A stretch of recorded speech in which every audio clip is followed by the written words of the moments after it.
Hey guys, so today we are going to be talking about the future of makeup. The makeup landscape has dramatically changed in the last decade. When I first started on YouTube 11 years ago, everything was completely different in the makeup world. There was no Ulta, there was no Sephora. If you wanted to buy makeup, you had to either go to the drugstore or you could go to a discount store like Walmart. Walmart did exist back then, 11 years ago. Um, or you would go to your local department store and go to one of the makeup counters at the department store. But now everything is different. Now we have Ulta, we have Sephora, and if you go to the department store nearest you, you will not see as many people at those makeup counters as you once did because people like to shop at Ulta and Sephora because of the reward system, because then they get their points and then they feel like they get something extra for shopping there. If you shop at Sephora, you get to choose from little sample sizes or mini sizes of things that you might want to try out to see if you like it to get the full size. If you go to Ulta, you get dollars off your next purchase, which I feel like that's a much better deal. Um, but people also shop online now for makeup, and that was not a thing back then. I mean, you could shop online, but not as many people did it. And there are so many other things that have also changed. At that time, it was the big conglomerates that ruled the makeup world. They were having a field day because they really didn't have much competition. Because I think that a lot of people don't realize this, but there are a small number of companies that own a bunch of other companies. For example, L'Oreal.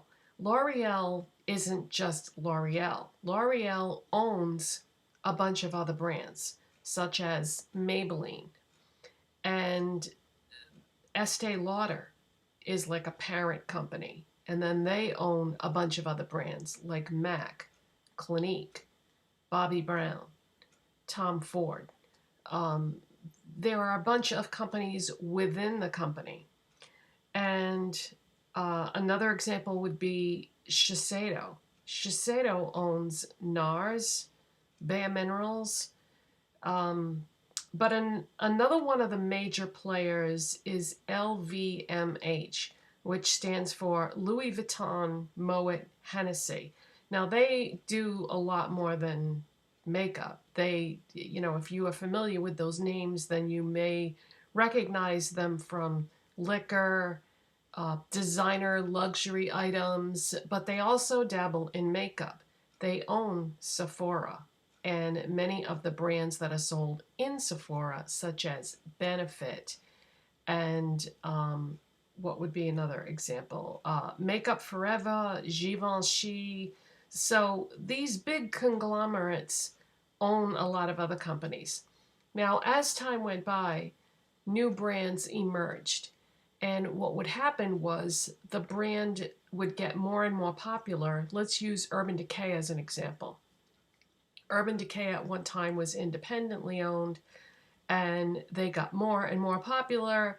And then one day, one of the big conglomerates, L'Oreal, came to them and said, hey, would you be interested in selling your company? And they sold it. And now it's quite different than what it was when it first started out. The aesthetic of the company has changed. The type of products they release are very different.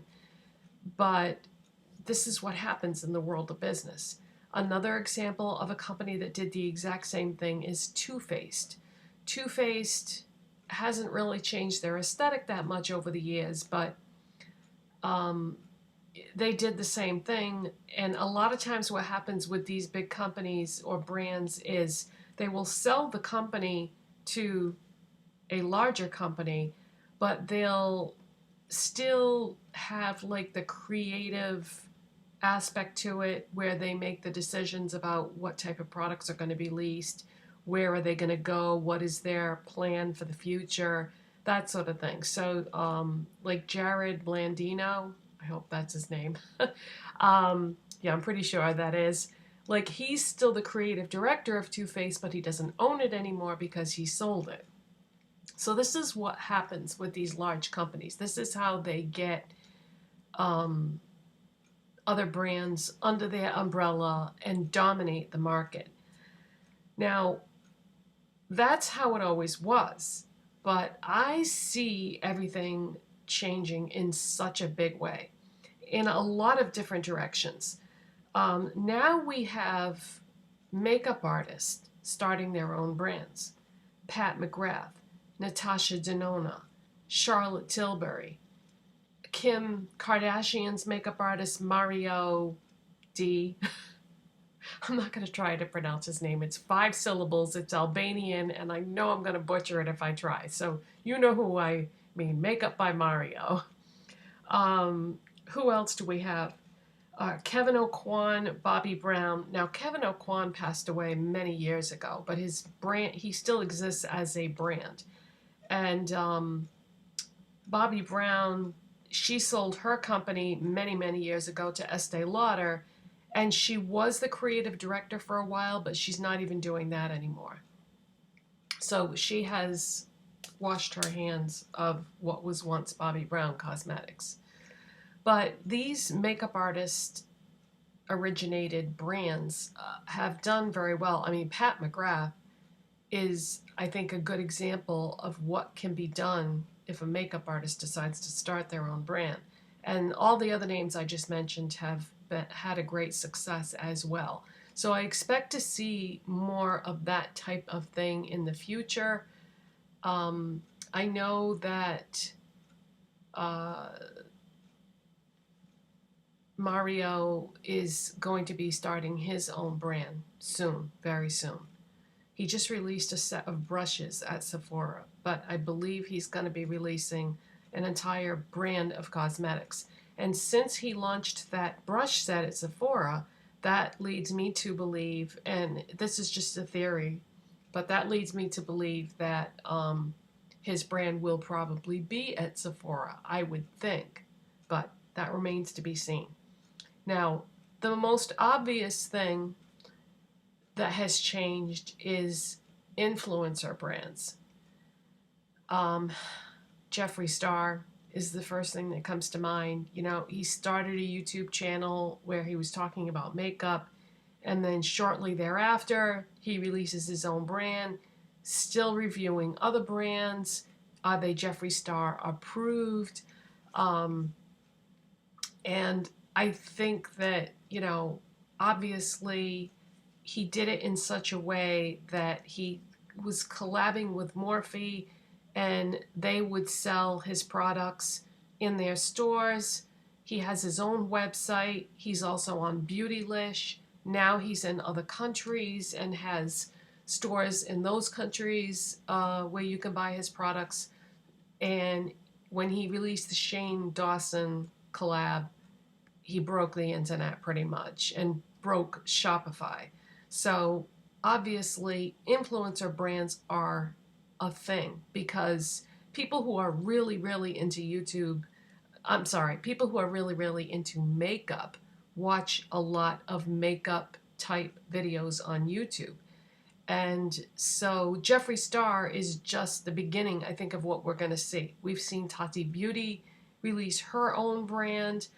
I wouldn't be surprised if James Charles doesn't release his own brand. I don't know. I haven't heard anything, but just a feeling that I have. Makeup Geek. Makeup Geek Marlena was one of the first people to do beauty videos on YouTube. And she's had a brand for a long time.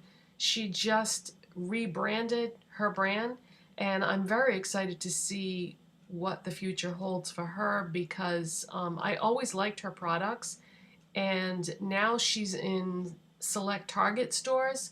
But yeah, I can't wait to see what the rebranding is going to do in terms of her brand. So what else have we had for influencer brands? Holo Taco. I love this brand. I bought the base coat two of the base coats, one of the top coats. I bought one of the opaque polishes and one of the special effects holographic ones. Great brand, made sense. Simply Nailogical is the name of the channel of the girl or woman who started this brand. So since her channel was nail based, it just made sense that she would come up with a brand. And so it's not in stores or anything, it's online only. That's the other thing that I feel like is the wave of the future. There are so many things now that you can only buy online if you're into makeup. And that, it's good in a way, but it's bad in a way, because there's something deeply satisfying about walking into a store and seeing something and looking at it and deciding. If there are testers, even better. Now you can swatch it, you can see what it looks like on your skin. But when you are ordering things online, all you have to go by are YouTube videos, maybe of people that look like you, so you can see it on somebody that has your depth of skin or tone of skin. And sometimes that isn't even a thing. You know, if you're interested in a brand, you kind of have to watch the videos that are there. A lot of times there aren't a big selection of people with different skin colors and skin types that you can see the products on. Sometimes there just aren't that many videos of certain brands. But I think that brands that are exclusively online are definitely going to be a thing. One of the changes that I'm just starting to see are brands in other countries in different parts of the world that are coming to America, in the sense that they are becoming global. And it's pretty exciting, but it has its downsides. Because if you order from a brand in another country, you may have to pay some kind of customs fee or import tax or something along those lines. Maybe, not always. But the hardest part is, the more something is changing hands as it's being shipped, the less likely you are to actually get your package or get it within a reasonable amount of time, because it's going to have to be flown on a plane to the country you live in, and then it's going to have to be trucked or shipped or flown again to reach you. And so it's fun to get something that's exotic and unique and special, but yeah, it's the shipping issue that can become a problem. And I think I'll talk about that more in a future video. But it is exciting, though, to be able to get things on a global scale now, internationally, because that was never a thing before. If you didn't live in a country where the brand was based, basically you couldn't get it. But now we have the world literally at our fingertips, so that is exciting. Okay, the next thing I want to talk about are indie brands, because this was never a thing years and years ago. It's only been in the last few years that indie brands have had any kind of a success. Now, what is an indie brand? An indie brand is any brand that is not owned by a large corporation or a parent company or somebody else. They are independently owned, started by just a regular individual. They may have had a little bit of help in acquiring finances, but they are still owned outright by a certain person or a certain group of people. And there are some brands that you may not even think of as an indie brand, because you can buy them at stores. You can walk into an Ulta or a Sephora or a Target, and there are indie brands there. And I think that this is going to be more and more successful in the future. How many people have we seen release their own makeup brand in the last 2-3 years. A lot. Way too many to name. So I think indie brands are going to be a huge thing in the future. Just to name a few really successful ones that I think everybody knows their name: ColourPop, Morphe, Melt Cosmetics, Sugarpill, Dose of Colors, Juvia's Place, Colored Rain, BH Cosmetics. These are all indie brands that have become so successful that people don't even think of them as indie brands anymore, but they are. And then the last category of makeup that has become like a thing are celebrity makeup brands. Fenty Beauty is an example of one that has become a major success, and of course you can get that at Sephora. House Laboratories by Lady Gaga is another one that just released less than a year ago. But there are more celebrity brands out there, but I feel like Rihanna and Lady Gaga have had the most success, but I'm sure that there are more coming. Oh, I forgot to mention Kim Kardashian, Kylie Jenner. Those are celebrity brands as well. And there's probably tons more that I just can't think of at the moment. But I feel like indie brands, makeup artist brands, and celebrity brands and influencer brands are the wave of the future, because YouTube is the perfect platform for people to promote their product. If they have their own channel, it's free advertising.